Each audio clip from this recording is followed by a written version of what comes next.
আগে চেক করো, তারপরে বিশ্বাস করবা, ঠিক কিনা? তাহলে এখন থেকে একটা কিছু শুনলে বিশ্বাস করবেন। একজন এসে বলল, ভাইজান আপনার মেয়েরে দেখলাম আরেক ছেলের সাথে বাজারে ঘোরাফেরা করে, ওই রমনার বটমূলে দেখলাম আপনার মেয়ে আরেক ছেলেরে নিয়ে ফষ্টি নষ্টি করে, লোকের কথা বিশ্বাস করে বাসায় যে মেয়ের চুলের মধ্যে ধরে মাইর, আইজো মার কাইলো মাইর। এরকম হইতে পারে না? হয়তো ওই লোক আপনার মেয়ের মতো দেখতে আরেক মেয়েকে দেখছিল। এরকম হয় কিনা সমাজে? একজন এসে বললো, ভাই আপনি এখানে ভাবিরও তো দেখলাম ওই জায়গায় আরেক লোকের সাথে ঘোরাফেরা করতেছে, খবর রাখেন না বাসা? আপনি রেগে মেগে, ঘটনা কি?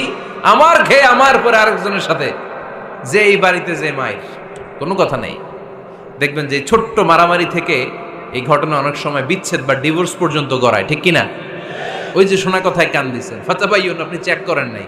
হয়তো আপনার স্ত্রীর মতো দেখতে বা আপনার স্ত্রী যে জামা পরে, যে পোশাক পরে, এরকম পোশাক পরে আরেক নারীকে দেখছে, আপনার বউ না এটা। আপনার মেয়ের ব্যাপারে যে তথ্য দিয়েছে এটা সঠিক নয়, সে আপনার মেয়ের মতো আরেকটা মেয়েকে দেখেছে, এসে আপনার কাছে বলে দিছে, আপনিও বিশ্বাস করছেন। ভেজাল আছে না নাই? এই ভেজালগুলোকে থামানোর জন্য কোরআনে এই বিধানগুলো নাজিল করেছে কে?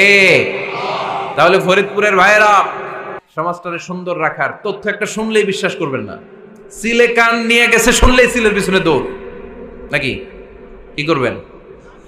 আগে কানে হাত দিয়ে একটু দেখবো কান দুইটা আছে না নাই, তারপরে চিলের পিছনে দৌড়াবো। তাহলে এখন থেকে আমরা তথ্য একটা শুনলেই বিশ্বাস করব।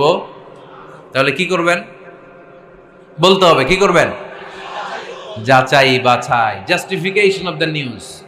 কোন নিউজ জাস্টিফিকেশন ছাড়া আমরা প্রচার করব, বিশ্বাস করব, শেয়ার করব না।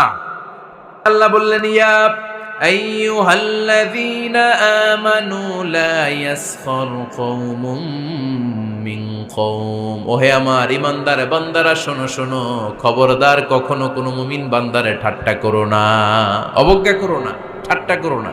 তার মনে কষ্ট হয় এমন কোনো কথা তারে বলো না। Never scoff of anybody. কাউকে নিয়ে ঠাট্টা করবেন না, তার দেহ নিয়ে, তার আকৃতি নিয়ে, তার বংশ নিয়ে।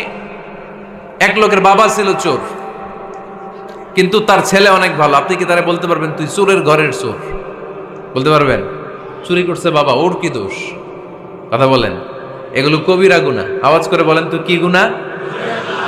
কবিরা গুনাহ। কারো আকৃতি নিয়ে, আমার ফরিদপুরের কলিজার টুকরা যুবক ভাইরা, কারো আকৃতি নিয়ে কখনো অবজ্ঞা করবে না, তুচ্ছ জ্ঞান করবে না।